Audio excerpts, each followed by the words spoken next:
we talked about special relativity. So today's lesson is Lorentz Transformations. Basically, he took special relativity and put numbers to it. Okay.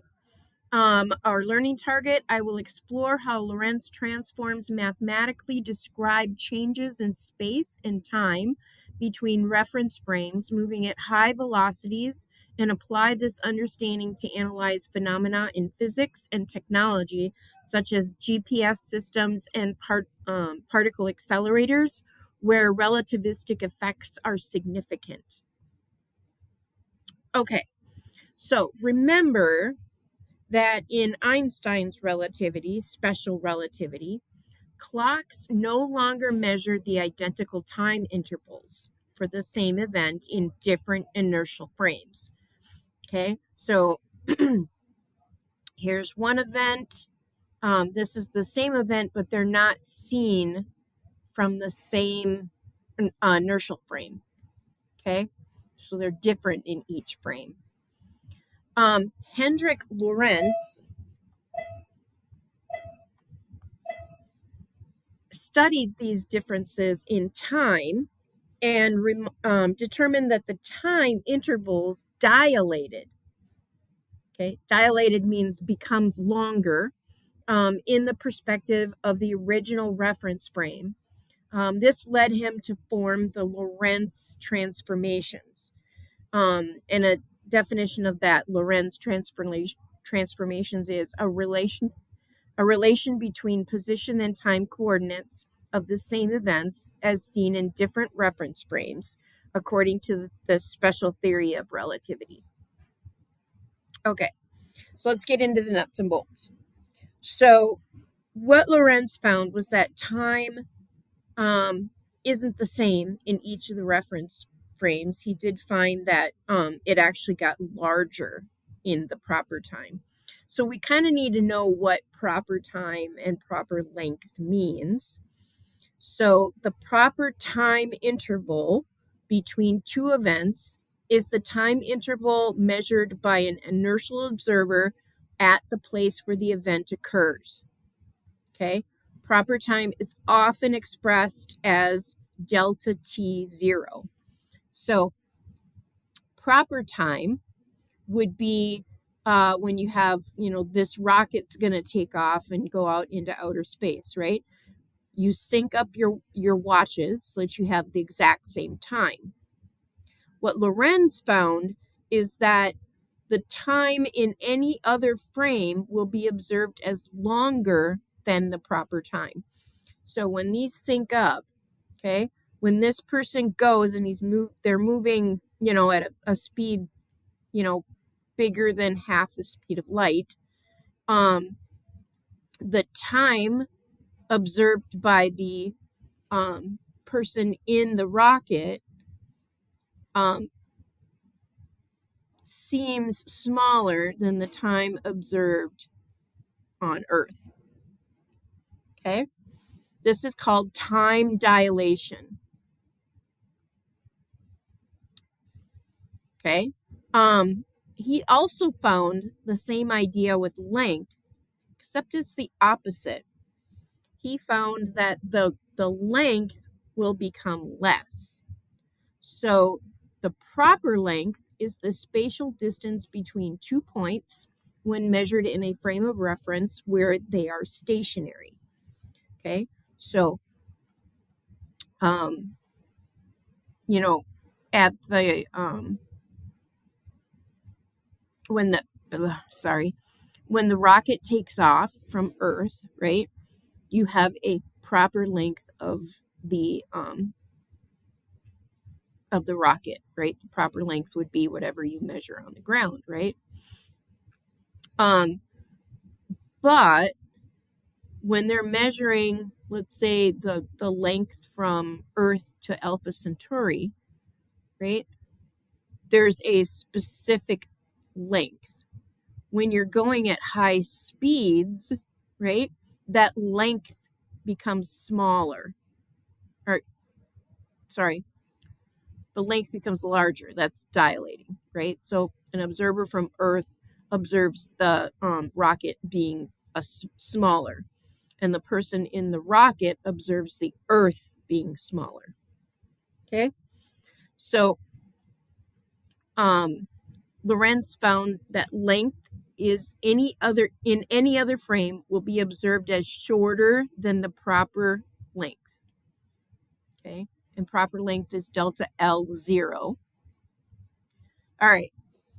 So to account for the special changes that occur when an object is in motion relative to another object, Lorentz found that there was a conversion factor. Okay. The conversion factor is gamma, and gamma is equal to 1 divided by the square root of 1 minus the velocity of the object squared divided by the speed of light squared. Okay. Basically, as v approaches the speed of light, the value of gamma approaches infinity, right?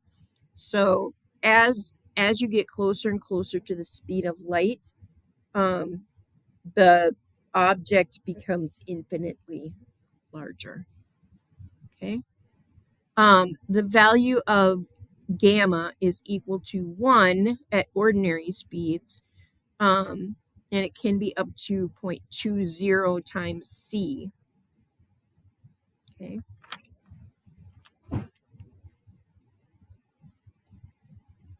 So the equations then become that the equation for time dilation is t, right? This is the times observed, is equal to that gamma times the t0, okay, the proper time. And the equation for length contraction then becomes the observed length equals the proper length, right, L0, divided by gamma.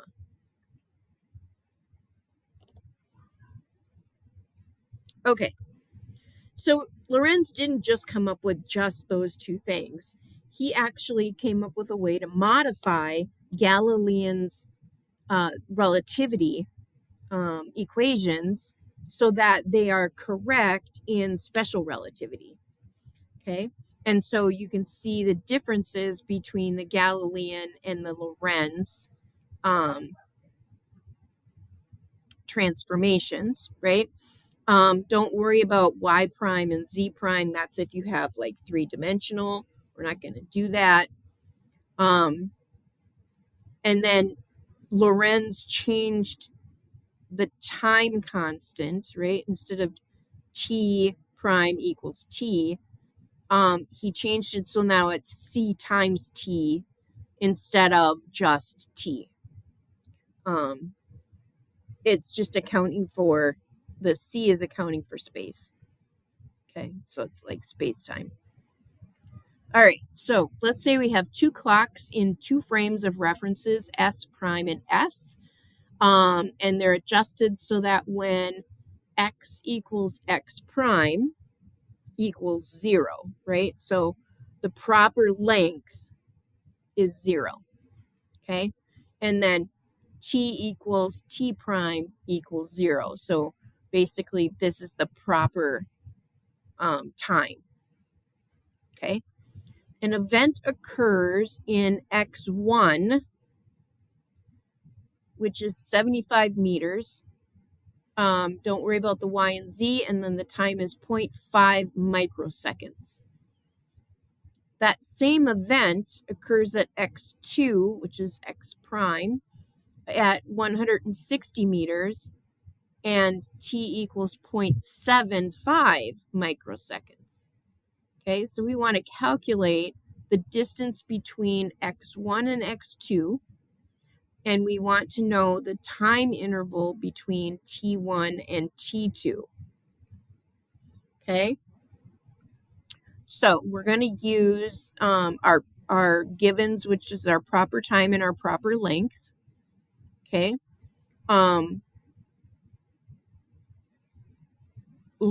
later on, we're given that S prime is 0.9 relative to S, which means the speed, right? We're looking for gamma to begin with, okay? And so if we take our X prime and our Y prime and we fill it in, we end up with gamma is 2.294, okay?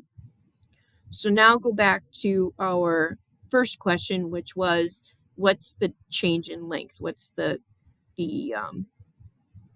what's the change in the length? And so x prime 2 minus x1, what does that equal? Okay. We know that x2 minus x1 is going to be gamma times x2 minus x1 minus the velocity times t2 minus t1. Okay. That is just the Lorentz formula for x. Okay. And then if we substitute the numbers that we have, we know that gamma is 2.294. They tell us that x2 is 160, x1 is 75. And we know that the speed, the velocity is 0.9 times c, right? And then times the speed of light times, and then the difference in the two times. Okay. Once we do all of that math, we end up with that they are 40.1 meters apart. Okay. They also want to know what the time dilation is. Okay. Again, same idea. We're using the Lorentz transform of Galilean's time, right? We want to know what that time interval is. And so going back here, this is our time dilation. Okay, so T2 minus T1 minus a negative V x2 minus x1 over c squared. Okay. Again, filling in all of the information that was given to us. And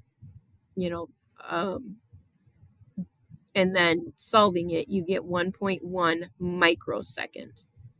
Okay, so this is 40.1 meters. That is the distance between x1 and x2. And then the time interval between them is 1.1 microseconds. Okay, so to sum it up, proper time is expressed as delta t0. It stands for time dilation, which is that time in any other reference frame will be observed as longer than the proper time. Proper length is often expressed as delta L0, and that's the length contraction, and that means that the length in any other frame will be observed as shorter than the proper frame, proper length. Okay, and then the Lorentz factor accounts for the special changes that occur when an object is in motion relative to another object.